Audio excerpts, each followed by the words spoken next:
Hey everybody, welcome back. It's the Pop-Up Masterclass. It's me, Professor Matthew Reinhart, and I'm so glad to have you back with me. I'm glad to be back in pop-up class. I know I took the last week or so off from doing any videos out of respect for Breonna Taylor, Ahmaud Arbery, and George Floyd, and all the protesters that are out there.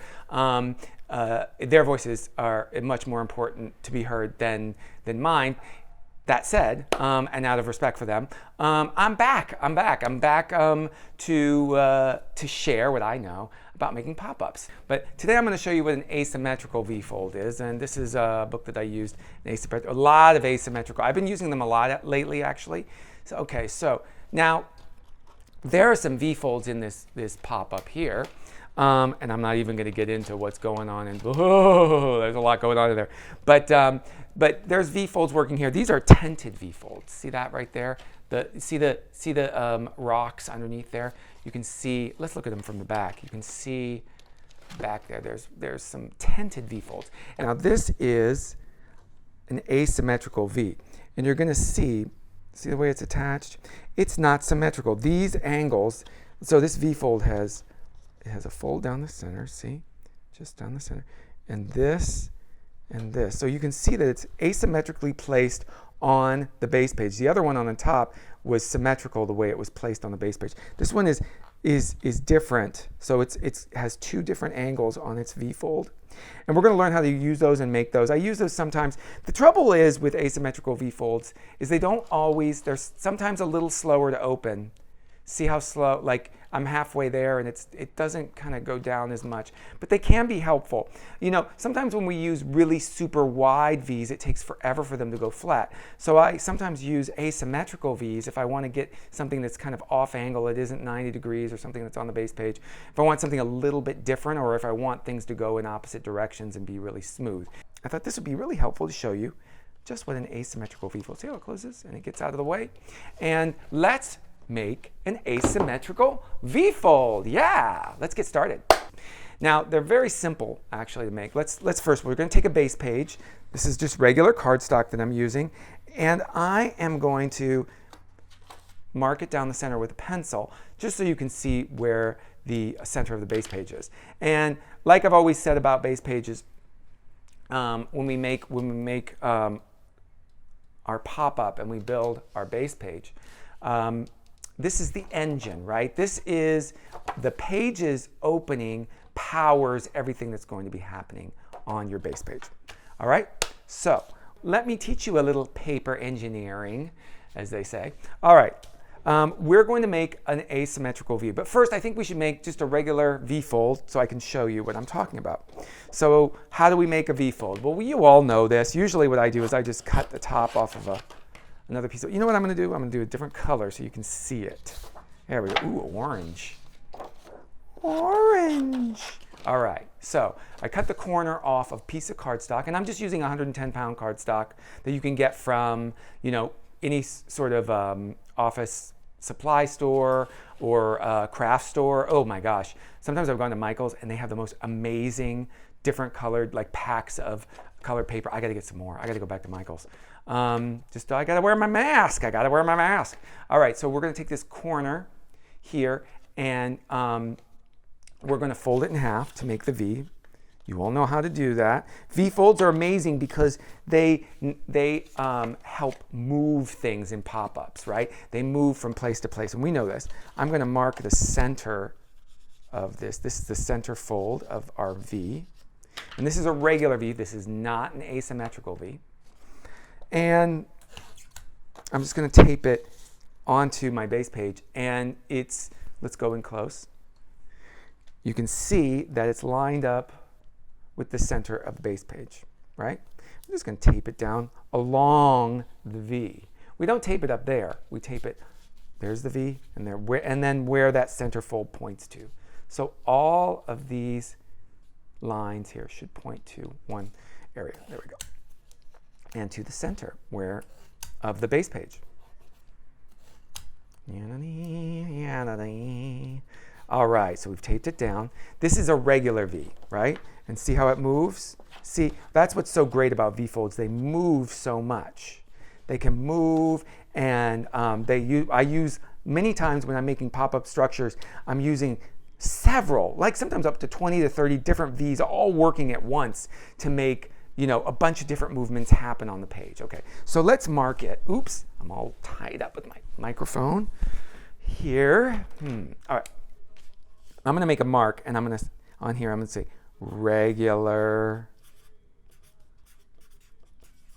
V-fold. And I'm going to point at it like that. Okay, so that's a regular old V-fold. Now we're going to make an asymmetrical V-fold. And here's how I'm going to do it.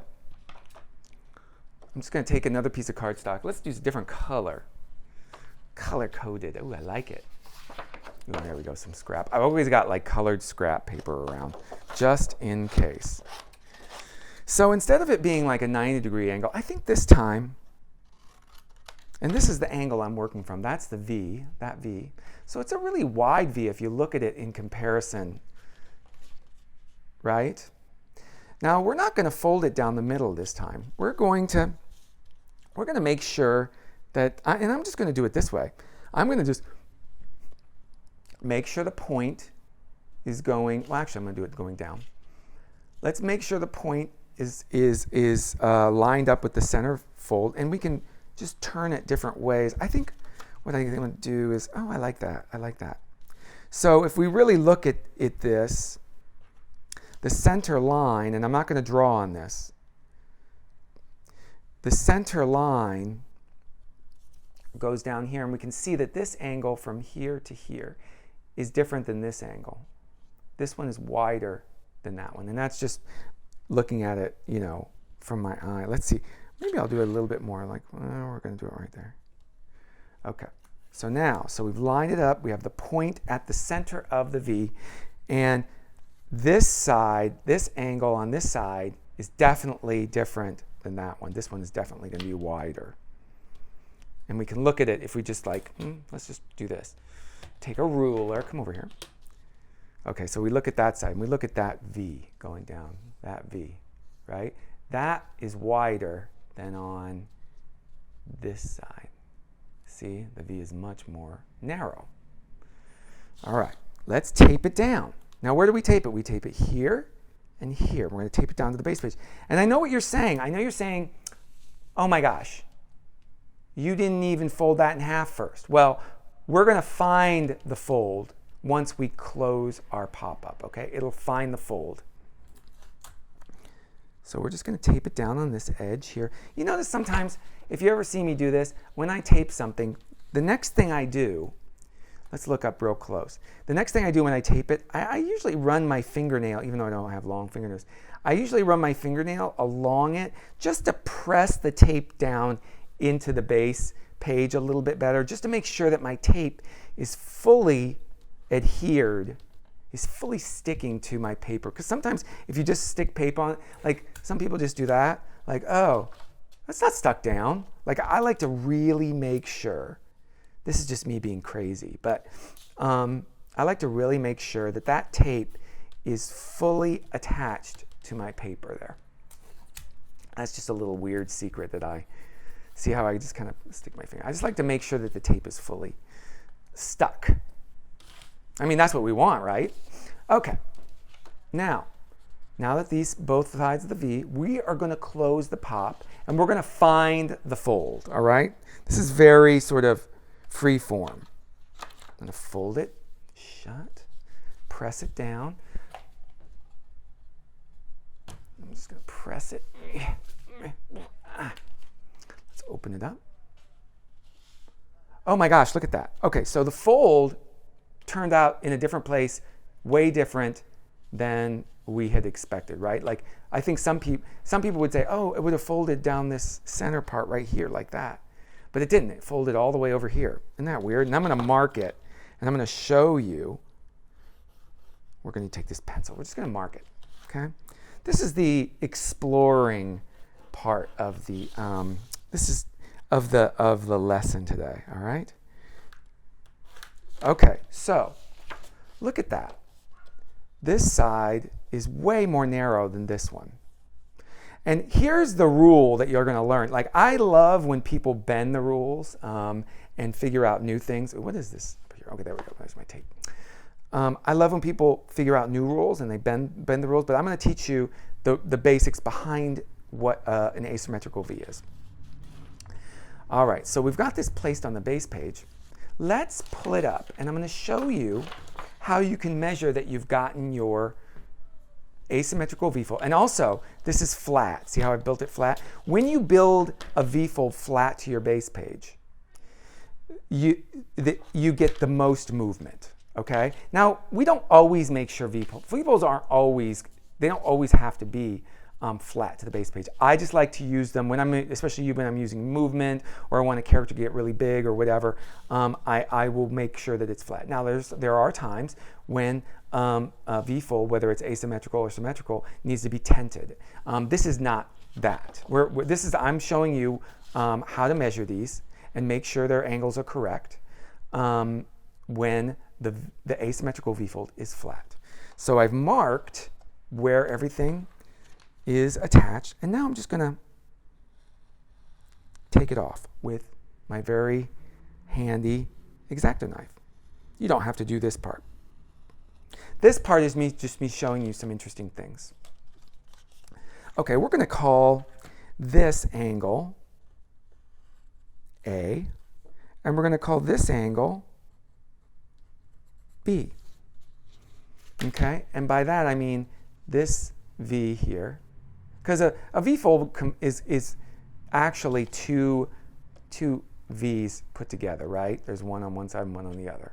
So A, and it's going down, A attaches here. Ooh, I'm going to put, see it attaches just like that. And I'm going to put A goes there and B goes there. Now, what's really interesting about this is if we flop this, you're going to find that the narrow side, B, is on this side. So this angle here, look at this. This is crazy, is equal to B. So look at how they're equal. Look at that. Those two are equal. So you know what? This side is going to be equal to angle A. Wow, is that weird? Look, I'm writing all this stuff. Okay, so got that? So even though this one here, this angle here does not equal the same angle underneath. Its angle is actually on the opposite side. So on this side, that's the size of the angle, and then when you pull it up, you have to make sure that on the opposite side on the base page, that is the same. So look at that, how you can actually, let's turn it over. See, look at that. It exactly fits like that, and then it causes the fold to be in the center. So let's throw that away. Let's get another one of these base pages and fold it. And I'm going to show you how you can, instead of finding the fold for your V-fold, okay, so let's say I just cut this V-fold, and it's an asymmetrical one, and I want to place it asymmetrically on here. And I just go, what do I do? Well, first, I make sure that I mark it on the base page, just like that, okay? So now I've marked it. Then what do? I flop it. Place it on here, just like that. Let's tape it on and make sure it works. See, you think it's going to work? I wonder if it's going to work. Let's see. Yep, it works perfectly. So that's how an asymmetrical V works. This angle here is the same as this angle, here to here. This angle here to here on top is the same as this angle from here to here. So that's how really weird asymmetrical V-folds work, okay? And that's the sort of measurement stuff that you need to know. But what's really great about them is if you build them right, you can have some really nice, you can build things going in different directions instead of just up and down. And like, let's say I wanted to build something up here that was going the opposite way. Well, let's make another asymmetrical V. Let's see. Ooh, that's a good wide one. Look at that. Super wide. We're going to go like that. I'm just going to make a shape like that for right now, okay? And let's pre-fold it. Let's pre-fold it. So I'm going to pre-fold it, something like this. Whoa. That is a very different V. So what if, let's make a mark on there.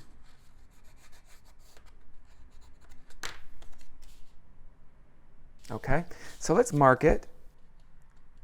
And then okay, so let's mark it on the base page so we can know exactly where it needs to go. So then we're going to do there. And we're going to do right there. Okay, so there are the edges that we're supposed to mark. Now what do? Flop it over. Now, this is an instance where we don't make sure that the fold is lined up along the center, right? Because it's asymmetrical. It needs to be slightly adjusted. So we're going to tape this here and here. Let's make sure it works. You think it's going to work? Let's see. Yep. And look at that. I love that. That's really actually quite fun. And I love when things are kind of going in different directions. And look, they don't hit each other at all. They kind of get out of each other's way. Now, the trouble with using really, really wide V's is they take a while when you're opening the base page, they take a while to actually get to where they're supposed to go. Like you really have to open the page up far for them to do something. So I'm not always keen on making super wide V's like this, even if they are asymmetrical. Sometimes I might make them a little less so. And let's remark that. Let's see. There we go.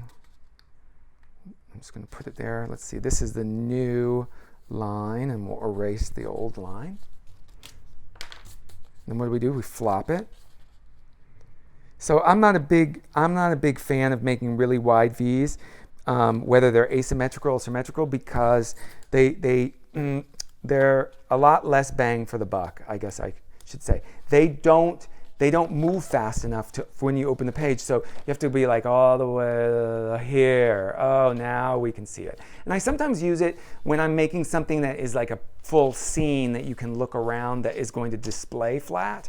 But I don't like to use it if it's just like we're looking at a pop-up and something's happening. This is a little slow for me. But maybe now, let's see. Should we do something interesting? Let's see what we can do with an asymmetrical V-fold, a couple of asymmetrical V-folds. All right, so let's make something out of an asymmetrical V. Let's see, what are we going to make? Well, it could be anything, really.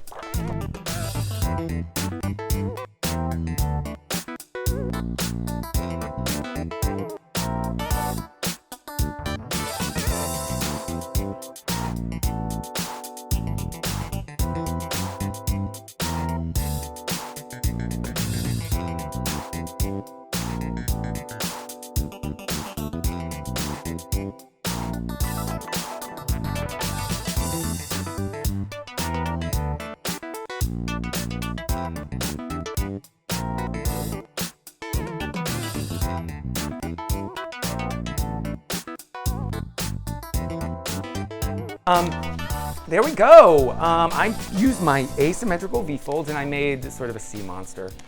You can guess where my head's at this morning. But anyway, so you can see this is asymmetrical V-folds and they're all working underneath there. And I just built stuff on top of it to build it. And, you know, the jaws move and the tail. But there's just a different way of making V's. And, you know, because V-folds are so important in the work that we do. And I use them so often. So I just thought it was important to show you how to use and make an asymmetrical V-fold. All right, class, well, that's it this week. Thank you so much for coming to the pop-up master class. The professor's back in, and we're gonna keep doing new pop-up techniques over the next few weeks and continuing forward so you can learn how to make your very own pop-ups. I hope you've enjoyed this class. Again, stay safe, stay healthy, stay healthy. I can't even tell you, all right. And also stay kind to everybody out there, please, all right?